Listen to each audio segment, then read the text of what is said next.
paparazzi hating on me. I love the paparazzi dissing on me.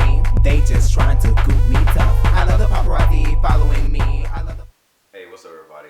I'm Rockafella, and this is our Vantage Point. And I'm Dwight, and we're hoping to open your vantage point to a different point of view.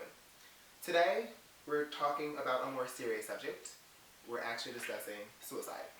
Suicide is something that is occurring in our country and all over the world. It's been going on for a very long time, and a lot of us have been standing aside and ignoring it. Especially in the young gay community, suicide is running rapidly. It comes from being bullied, it comes from loving yourself, acceptance, it comes from trying to balance out your religion and your belief in God, as in accepting yourself. And sometimes it can come from just simple things that are going on at home that you're struggling with. Family problems, drinking, domestic violence, maybe even thinking about or considering doing drugs. But there are ways to get around it, and it's not the end. There are people out there that are willing to help and actually care about you. So we're going to talk about a lot of that stuff today and give you some interesting and rather bewildering information. I actually pulled up the American Foundation for Suicide Prevention, and it just talks about some of the warning signs that you'll find. And these are things we've all heard before, but I'm just going to share them again.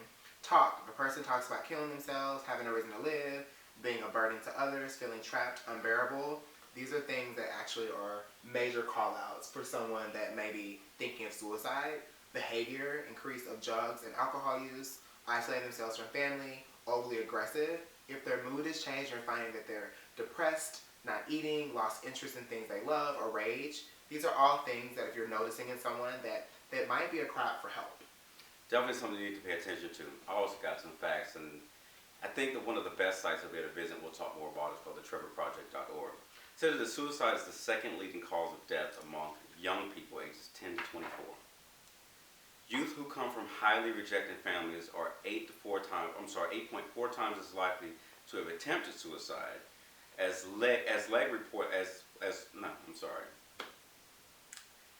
LBGT who reported no or low levels of family rejection. That also came from the Trevor Project. So if you're dealing with things at home, like you're telling your family about you being homosexual, or you've had thoughts of, dating or being around the opposite sex, sometimes, there's families that don't accept their children because of the decisions that they choose to make instead of supporting them.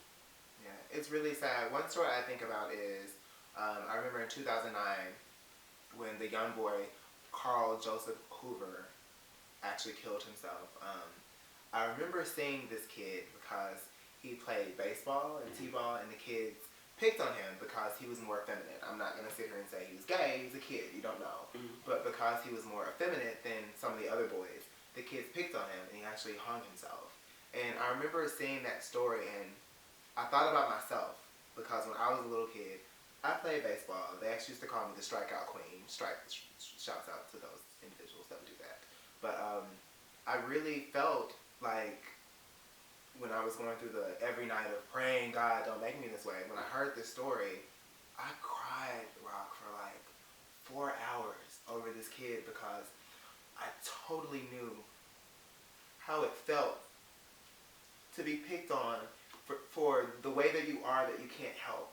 And just to know that a little kid would take his own life because he felt isolated, it was sad. And for his mom to come home and see her child hanging from the banister on the staircase, I was just taken with so much emotion. And I mean, special to his family that is probably still mourning over the loss of a child, 11-year-old. 11-year-old took his life. It's really sad, and bullying sucks. And I think about like how when people, and I'm not saying it's an excuse, but when these kids like shoot up schools and things, it's typically the kid that was being picked on. Right. And the kids that did die, don't get me wrong, it's wrong, and I'm not saying it's right, but those are probably a lot of the bullies, and we shouldn't pick on people. Right. And I feel like parents, we hear our kids say things, and we say negative things to our children. Like, I don't have kids, but we say things to the kids, and they hear it, and that's just saying that it's okay. Like, picking on people is not fair. Right. It's not right. Right, and no matter how it's looked at, it's still bullying. Even from your own family. You're sitting around and you're hearing what they're saying.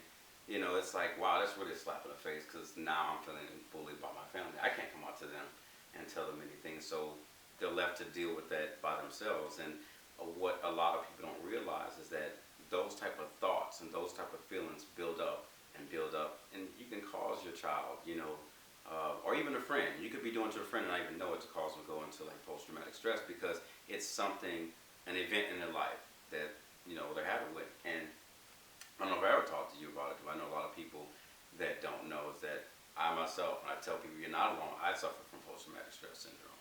I also suffer from dissociative disorder, anxiety, and depression, but it's because of all the things that I've dealt with, in my life. And when I told you all that you're not alone as far as you've had these thoughts, and I've never really fully shared with you, is I've had the thoughts, and with everything that I've dealt with in my life, and everybody thinks, oh, it's just peachy because, Rock's doing this and Rock's doing that. But anything and everything that goes on that has been in my life has affected it tremendously.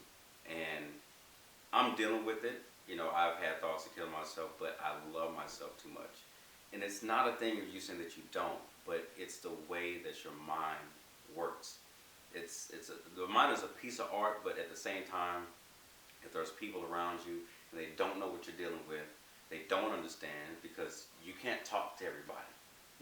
There's not many people that I had that I could talk to, and recently, when I was dealing with a lot of stuff, my boyfriend was around, and everybody knows, God bless those, Christian Dewan passed away, July 25th, and, when that happened, I just felt lost, empty, because that was my best friend. I'm sorry.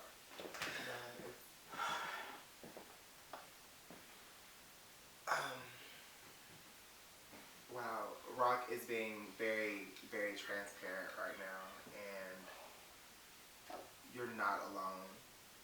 I too have had suicidal thoughts. I've actually attempted suicide. I was going through a very, very, very hard breakup with someone, and I took an entire bottle of aspirins. And when I woke up the next morning, the thought was not that I was happy to be alive, but angry that I woke up.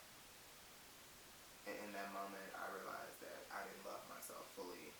And that was 2010, January 2010, week before my birthday. And I had to make up my mind that moment that I deserved more.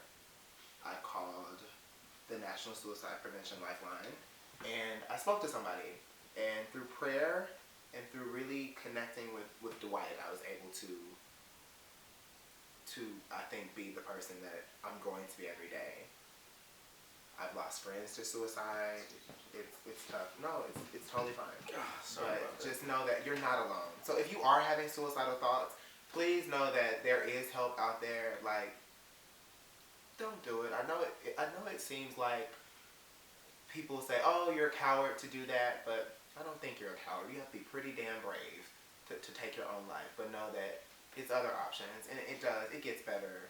And I know that's easier said than done, but it really does get better. And just hang in there. Someone gave me some really great advice actually last night. They told me that, and I don't know spiritual beliefs of everyone, but for the devil to do things to us and to put challenges to our life, he has to get permission from God, and that's called a test. And no test that you're put through, that God allows to be put into your life, he knows that you're equipped to get through it. So anything that you're going through, just know that God knows you're going through it, and he knows that you are strong enough to get through it. So even when you feel like you can't do it, know that in his plan, you are strong enough. You are strong enough to get through it, and that's why you're dealing with that. That's the test that you're dealing with. So just hold on. If you are having suicidal thoughts, please contact the National Suicide Prevention Lifeline. That's suicidepreventionlifeline.org. Or call them at 1-800-273-8255. Also, the trevorproject.org is definitely a place for young LGBT to reach out. But just hang in there. And as you can see, this is a very emotional subject to talk about because I won't go there, but just know you're not alone. You're definitely not alone. No matter what, you may be going through, reach out to a friend, visit the Trevor Project, talk to somebody. I'm still here. No matter what that I've been through, I got people like Dwight that's always been in my life and by my side. So, hang in there. I'm still here and doing good. It hurts, but everything will be all right. Everything will be all right. Thank you guys so much for watching. God bless you, and remember, you are stronger than you think. You are a strong cup of tea. Or Happy coffee. day. Whatever.